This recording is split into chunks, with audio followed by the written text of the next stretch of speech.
जय हिंद बच्चों, कैसे हैं आप सब। आशा करती हूँ सब आप लोग खूब स्वस्थ होंगे, मस्त होंगे और अपनी पढ़ाई में व्यस्त होंगे बच्चों। तो आइए आज हम आपका क्लास जो 12 है, कक्षा 10 है बच्चों, कक्षा 10 का जो 11 पाठ नंबर 11 है, उनमें जो हैं आपके महान लेखक केदारनाथ सिंह, महान कवि हैं, इनके बारे में हम आज जानेंगे।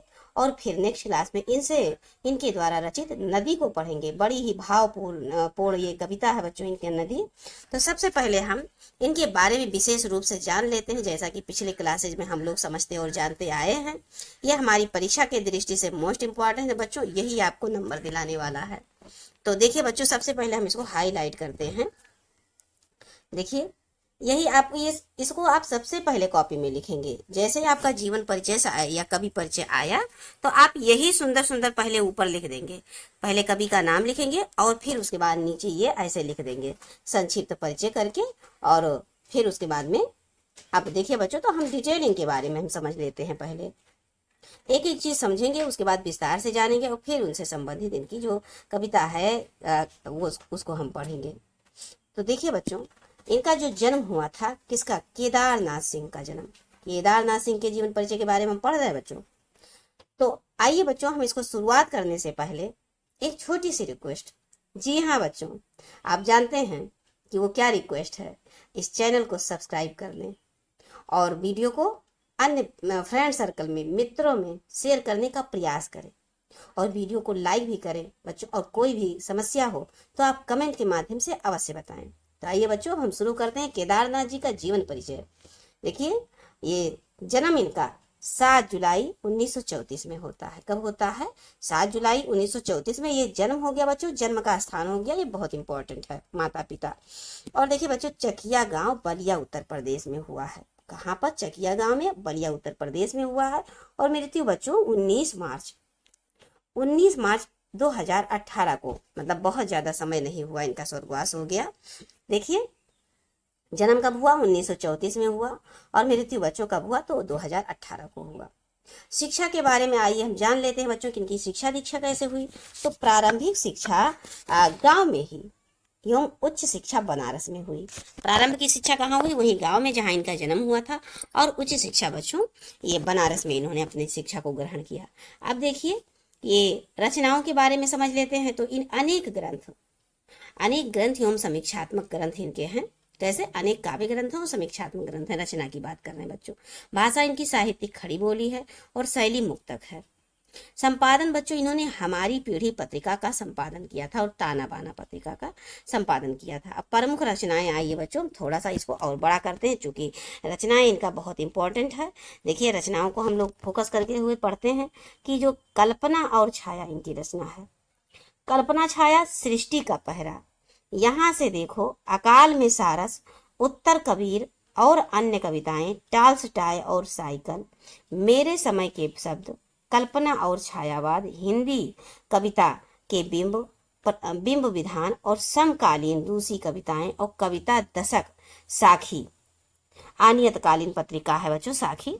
तो देखिए, अब इतना सारा दिया है पर इतना सारा आपको याद नहीं करना। आपको बस मुश्किल से 4 से 5 याद कर लीजिए और 2-3 आपको लिख के आना। 4 से 5 याद किए रहेंगे, 2-3 अपने आप आ जाएगा।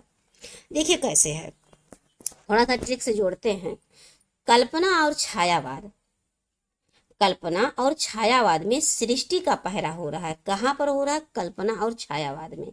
किसका पहरा हो रहा है? सृष्टि का पहरा हो रहा है। कह रहे हैं यहाँ से देखो, यहाँ से देख कर सृष्टि पर पहरा करो। ट्रिक है बच्चों, फोकस कीजिएगा। ऐसे कहीं नीचे ब्रैकेट में जहां लिखिएगा, इस रचना को ऐसे लिख लीजिएगा। देखिएगा, आप भूल नहीं सकते, गारंटी है आपको। आप ऐसे 2 से 4 बार 10 बार रिवाइज कर लीजिएगा, फिर एग्जाम टाइम में रिवाइज कर, भूल नहीं सकते हैं बच्चों, विश्वास मानिए। कल्पना और छाया का कह रहे हैं कि कल्पना और छाया का सृष्टि का पहरा, यहाँ से देखो सृष्टि पर, यहाँ से पहरा करो। किसे कहते हैं? कल्पना और छाया से कहते हैं। कौन कहता है? केदारनाथ सिंह कहते हैं। तो आप ऐसे लिखिए बच्चों कि केदारनाथ सिंह कहते हैं कि कल्पना और छायावाद पर सृष्टि का पहरा करो, जिसे यहाँ से देखो, पहले यहाँ से देखो और सृष्टि पर सृष्टि का पहरा करो। कि अकाल में जो सारस हैं वो उत्तर कबीर और अन्य कविताओं को सुन रहे हैं। अकाल के जो सारस हैं, अकाल में जो सारस हैं, थोड़ा थोड़ा ऐसे लिखिएगा, और जो कविता है बच्चों उसको ऐसे अंडरलाइन कर लीजिएगा जब ये लिखिएगा तब। बस थोड़ा सा समय लगेगा, ऐसे ऐसे आप लिख लेंगे 2 से 3 लाइन छोटे में ऐसे बगल में जहाँ रचना लिखेंगे। और जैसे रचना आप पढ़ेंगे क्या लिखेंगे, कल्पना और छायावाद कहते हैं केदारनाथ अग्रवाल कहते हैं, केदारनाथ कहते हैं कि कल्पना और छाया का यहाँ से देखो, यहाँ से देखकर सृष्टि का पहरा करो।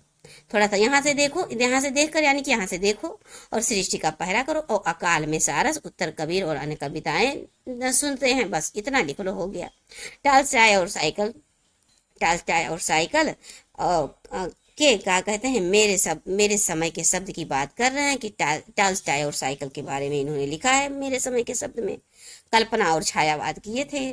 बस ऐसे ऐसे जोड़ जोड़ कर बच्चों हमको रचनाओं को किसी तरह एकदम दिमाग में बिठाना है, क्योंकि हमको एक एक नंबर को अपने मजबूत बनाना है, छोड़ना नहीं। एक एक नंबर को टारगेट करते हुए आप पढ़िए।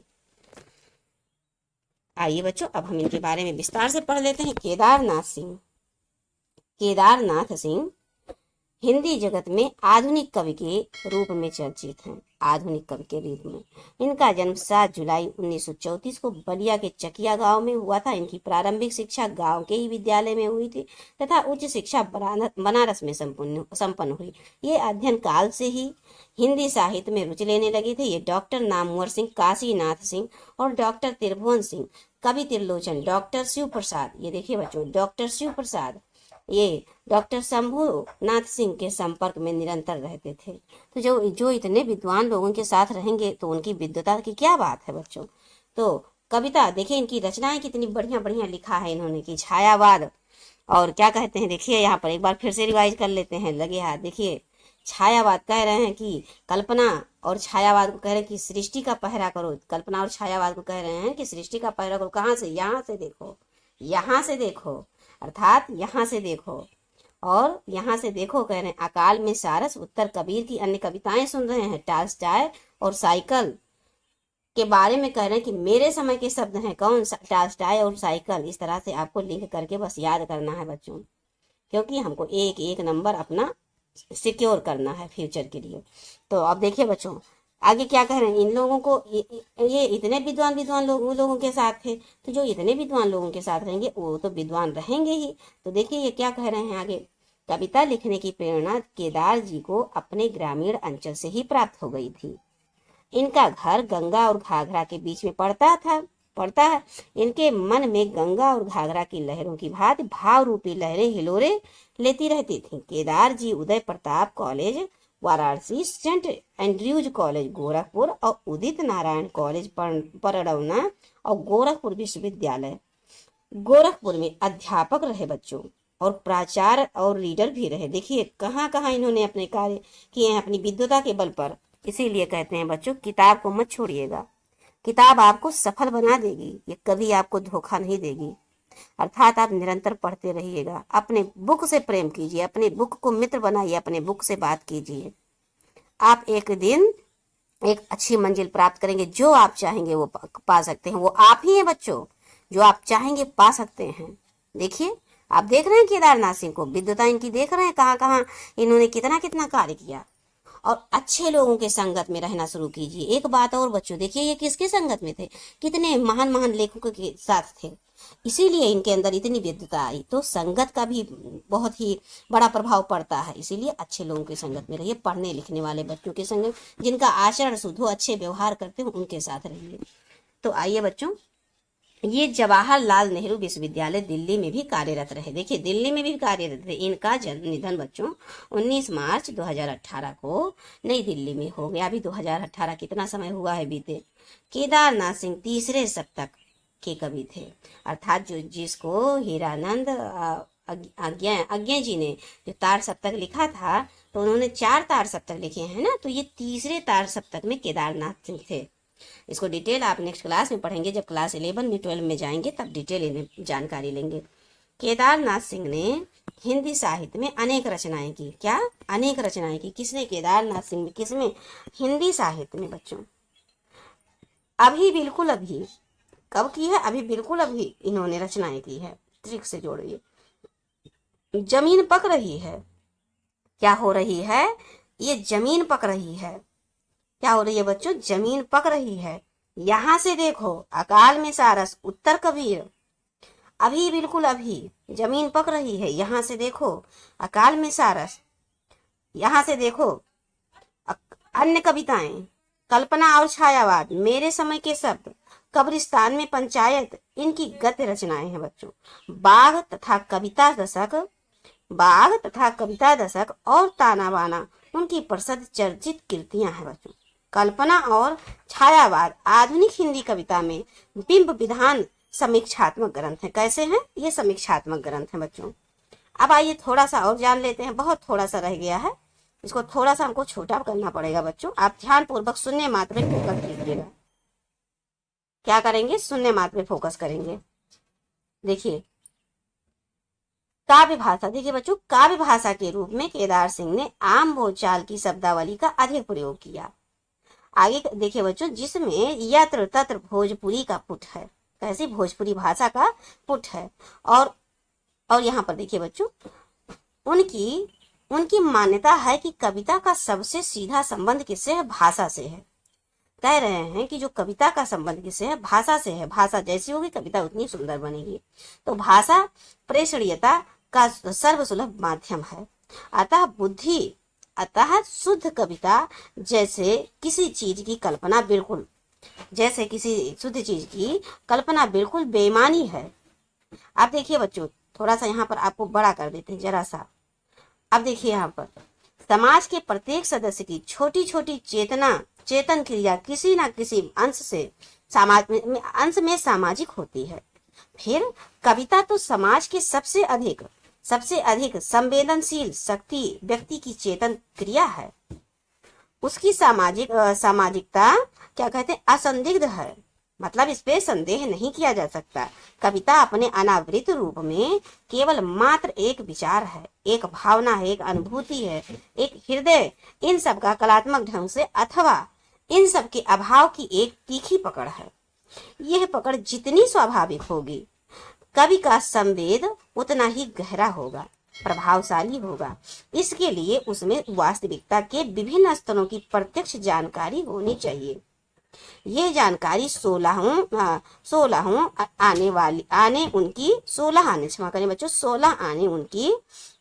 आने उसकी अपनी होनी चाहिए। मतलब जो कविता है वो कवि द्वारा रचित 16 आने उन्हीं का होना चाहिए, कल्पना में नहीं होना चाहिए, किसी और का नहीं होना चाहिए। आगे केदारनाथ सिंह क्या कहते हैं बच्चों कि केदारनाथ की भाषा के संदर्भ में जहां तक 16 आने सच जानकारी होने का प्रश्न है, तो ये कहा जा सकता है कि केदारनाथ सिंह को ग्रामीण जीवन और उसके परिवेश की भरपूर जानकारी थी। कैसे? क्योंकि उनका जीवन ही ग्रामीण में व्यतीत हुआ था। तो उनकी भाषा में ग्रामीण शब्द के प्रयोग की एक झलक देख लीजिए। देखिए बच्चों, थोड़ा सा बड़ा कर देते हैं। कहते हैं, पकते धानों से महकी मिट्टी, फसलों के घर पहली थाप पड़ी, और शहर के उदास कांपते जल पर हेमंती रातों की भाप पड़ी। सुइयां समय की सब ढार हुई, छिन्न घड़ियों घंटों का पहरा उठा। घंटों का पहरा उठा। देखिए बच्चों, यहाँ पर थोड़ा और देख लेते हैं। धैर्य बनाकर आप निरंतर बस सुनते जाइए, सुनने मात्र पे फोकस कीजिए, चीजें आपको बहुत अच्छे से समझ में आ जाएंगी। अगर आप सुने रहेंगे बच्चों तो इनके बारे में आराम से थोड़ा बहुत जरूर लिख लेंगे। फ्लो चार्ट पे फोकस कीजिएगा। लेकिन अब देखिए बच्चों, यहाँ पर केदारनाथ सिंह अन्य अनेक ऐसी कविताएं जिनमें उन्होंने ग्रामीण शब्दों का प्रयोग किया है। इन ग्रामीण शब्दों में भोजपुरी के शब्दों का खुलकर प्रयोग हुआ है। कुल मिलाकर उनकी भाषा बोझिल नहीं प्रतीत होती, अर्थात रोचकता है उनकी कविता में। वो भाव और विचारों की अभिव्यक्ति में पूर्णतया सक्षम है। अब आइए देखिए बच्चों, इस कविता में नदी प्रतीक के माध्यम से संस्कृत समन्वित जीवन धारा पर बल दिया गया है। देखिए बच्चों, नदी जो अभी आपका जो नेक्स्ट क्लास हम पढ़ेंगे बच्चों, नदी, तो उसी के बारे में समझ लीजिए कि इस कविता में जो नदी प्रतीक माध्यम से संस्कृति समन्वित जीवन धारा पर बल दिया गया है। और नदी केवल जल धारा के रूप में नहीं है, प्रत्युत वो सांस्कृतिक चेतना की धारा है, वो सांस्कृतिक धरोहर है। कि इसी तरह सभ्यता एवं संस्कृति के तत्व हमारे जीवन से अविच्छेद्र अविच्छेद्र हैं एवं हमारे अस्तित्व पर अस्मिता के लिए आवश्यक है। तो हमारे अस्तित्व व अस्मिता के लिए बच्चों ये आवश्यक है। तो आइए बच्चों देखिए, हम नेक्स्ट क्लास में आपको ये देखिए नदी कविता आपको एक बार एक झलक देख लीजिए। हम नेक्स्ट क्लास में इस कविता को पढ़ेंगे। हमको पूरा विश्वास है बच्चों चीज़ें आपको समझ में आ रही हैं। हम थोड़ा जल्दी जल्दी इसलिए पढ़ा रहे हैं कि आपका सिलेबस हमको कंप्लीट करते हुए आगे व्याकरण की ओर, पद साहित्य की ओर, और क्या कहते हैं संधि समास जो भी है, और संस्कृत का जो सब पार्ट है बच्चों उस सबको कंप्लीट करना है एग्जाम से पहले। तो हमें पूरा विश्वास है बच्चों चीज़ें आपको समझ में आ रही होंगी। और अब यहाँ से हम वीडियो समाप्त करते हैं। जाते जाते एक छोटी सी रिक्वेस्ट, जी हाँ बच्चों, आप जानते हैं कि आप क्या हम कहने वाले हैं। वीडियो को सब्सक्राइब अवश्य करें, चैनल को सब्सक्राइब करें बच्चों, और वीडियो को अपने मित्रों में शेयर करने का प्रयास करें। और पसंद आए तो वीडियो को लाइक भी करें बच्चों। और आप कमेंट के माध्यम से अपनी भावनाओं को, अपनी विचारों को, अपनी समस्याओं को अवश्य कमेंट के माध्यम से बताएं। तो आइए बच्चों, इन वाक्यों के साथ आज हम समाप्त करते हैं और मिलते हैं आपको नेक्स्ट क्लास में नदी कविता के साथ। जय हिंद बच्चों।